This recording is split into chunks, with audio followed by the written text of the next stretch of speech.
சென்னையில் அண்ணா பல்கலைக்கழகத்தில் நடந்த சம்பவம் மிகவும் வன்மையாக கண்டிக்கத்தக்க சம்பவம். இதற்காக பாரதிய ஜனதா கட்சி தொடர்ந்து எங்களுடைய போராட்டங்களை முன்னெடுத்து கொண்டிருக்கிறார்கள்.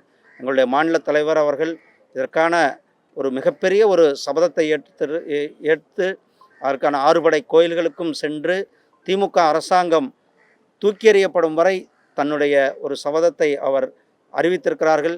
எங்களுடைய பாரதிய ஜனதா கட்சி அந்த குழந்தைக்கு, அந்த அண்ணா யூனிவர்சிட்டி பல்கலைக்கழகத்தில் அந்த மாணவிக்கு நீதி கிடைக்கும் வரை எங்களுடைய பாரதிய ஜனதா கட்சி தொடர்ந்து, இன்றைக்கு கூட எங்களுடைய பாரதிய ஜனதா கட்சியுடைய மகளிர் அணி சார்பில் அங்கே ஆர்ப்பாட்டங்கள் நடந்து கொண்டிருக்கிறது. தமிழ்நாடு முழுவதும் இந்த மாணவிக்கு நீதி கிடைக்க வேண்டும்.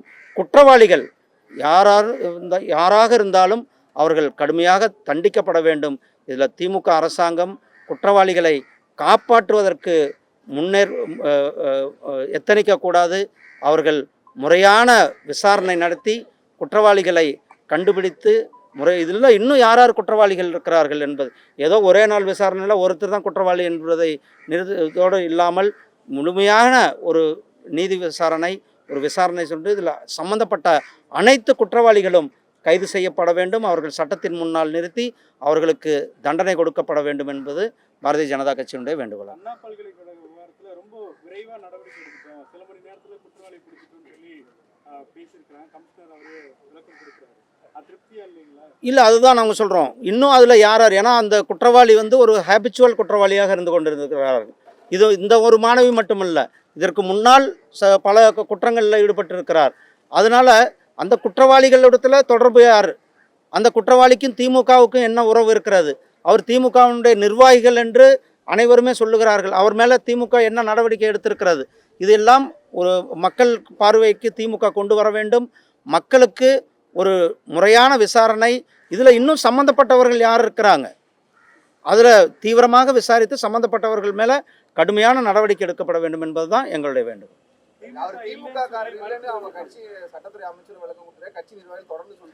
இல்லை, அதுக்கான விளக்கத்தையும் எங்களுடைய மாநில தலைவர் திரு அண்ணாமலை அவர்கள் ரொம்ப விளக்கமாக அவருடைய எந்தெந்த போஸ்ட்டில் இருந்திருக்கிறார், என்னென்ன பதவி வகித்திருக்கிறார், யார் கூட அவர் ஃபோட்டோவில் எடுத்திருக்கிறாங்க, எல்லா டீட்டெயிலையும் நாம் வெளியிட்டிருக்கிறோம். அதனால் திமுக இதை மறைக்காமல் உண்மையை ஒத்துக்கணும். எங்கள் கட்சியில் இருந்தாருங்க, நாங்கள் நடவடிக்கை எடுத்துட்டோம் அப்படின்றதையாவது வெளிப்படையாக சொல்ல வேண்டும். அதை விட்டு எங்கள் கட்சியிலே இல்லை, எங்கள் நிர்வாகியே இல்லை என்பதை ஒரு முழு பூசணிக்காயை சோற்றில் மறைக்கின்ற கதையாக இருக்கிறது. உண்மை என குற்றம் செய்தவர்கள் யாராக இருந்தாலும் தண்டிக்கப்பட வேண்டும்.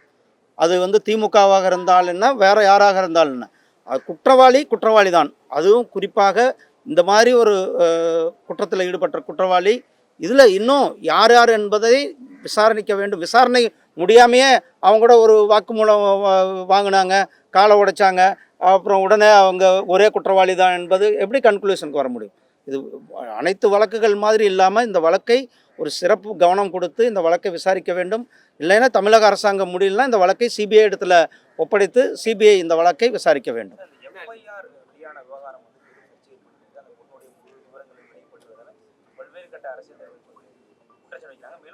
அதில் குறிப்பிட்ட ஒரு சார் அப்படின்ற வார்த்தை என்பது தான் இன்னைக்கு பேசுபொருளாக மாறி இருக்கு. அது ஒருவேளை பல்கலைக்கழகத்தை சேர்ந்த ஒரு ஆசிரியர் இடம்பெற்றிருப்பாரா என்ற விசாரணை மேற்கொள்ளணுமா? இல்லை, அதனால தான் நான் சொன்னேன், இதில் தீவிரமான விசாரணை. நீங்கள் எல்லாம் சொன்னீங்க அந்த சார் வார்த்தைக்காக, அதை வச்சு தான் நானும் சொன்னேன். இதில் தீவிரமான விசாரணை, யார் தொடர்பு கொண்டிருக்கிறார்கள்.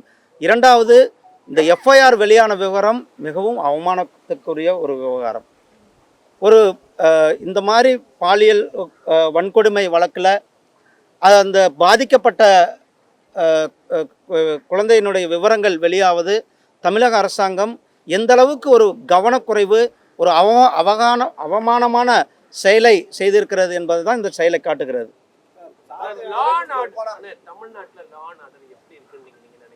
தமிழ்நாட்டில் லா அண்ட் ஆர்டர்ன்ற ஒரு பேச்சே இல்லைங்க. அதாவது அப்படி ஒரு உண்மையான லா அண்ட் ஆர்டரே இங்கே இல்லை.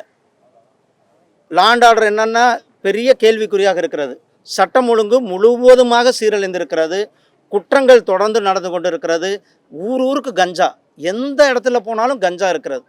எந்த ஒரு கிராமத்துக்கு போனாலும் டாஸ்மாக் கடை, அதை தொடர்ந்து கஞ்சா, போதைப்பொருள். இந்த போதைப்பொருளில் ஈடுபட்டவங்க திமுக காரங்க. உங்களுக்கு எல்லாருக்கும் தெரியும், திமுகவினுடைய நிர்வாகி தான் போதைப்பொருள் கடத்தலில் ஈடுபட்டு இன்று அந்த வழக்கை சந்தித்து கொண்டு இருக்கிறாங்க. இது மாதிரி இன்றைக்கு இந்த தமிழ்நாட்டில் சட்டம் ஒழுங்கு என்பது மிகப்பெரிய ஒரு கேள்விக்குறியாக இருக்கிறது. சட்டம் ஒழுங்குக்கு அர்த்தமே தெரியாத ஒரு மாநிலமாக தமிழக அரசாங்கம் இருந்து கொண்டிருக்கிறது.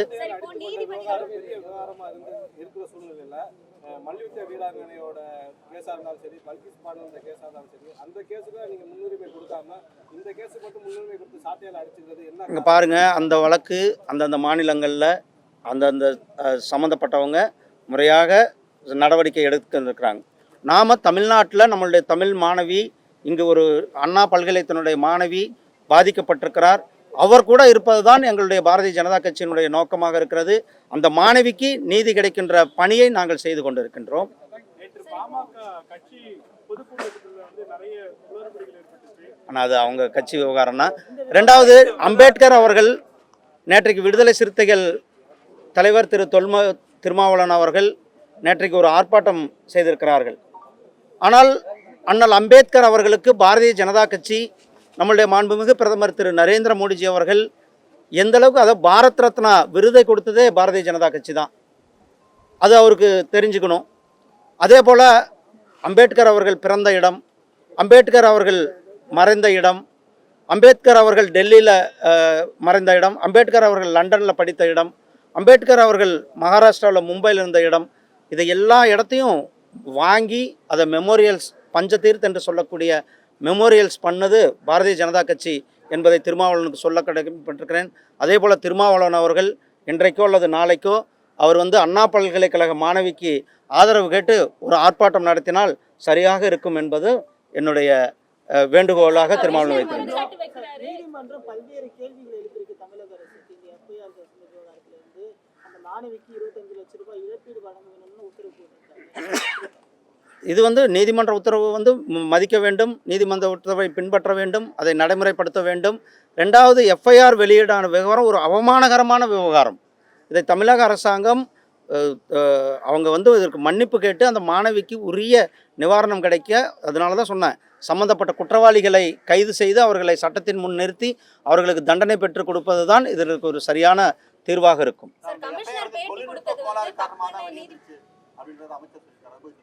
அது எந்த விதத்தில் வந்தாலும் தவறு தாங்க. தொழில்நுட்ப காரணமாக இருக்கட்டும், நீங்கள் இப்படி எடுத்து காட்டும் போது ஃபோட்டோ கேமராவில் ஜூம் பண்ணி காட்டிட்டாங்க, அதெல்லாம் ஒரு காரணம் கிடையாது. ஒரு பாதிக்கப்பட்ட மாணவியினுடைய விவரங்கள் வெளியாவது ஒரு அவமானமான செயல். அதற்கு தமிழக அரசாங்கம் அவர்கள் இதுக்கான பரிகாரத்தை செய்தே ஆக வேண்டும். நன்றி. இப்போதாம்மா சொன்னேன், அதுக்கு தவறு தான்மா. எப்படி அது எந்த விதத்தில் தவறு தானாலும்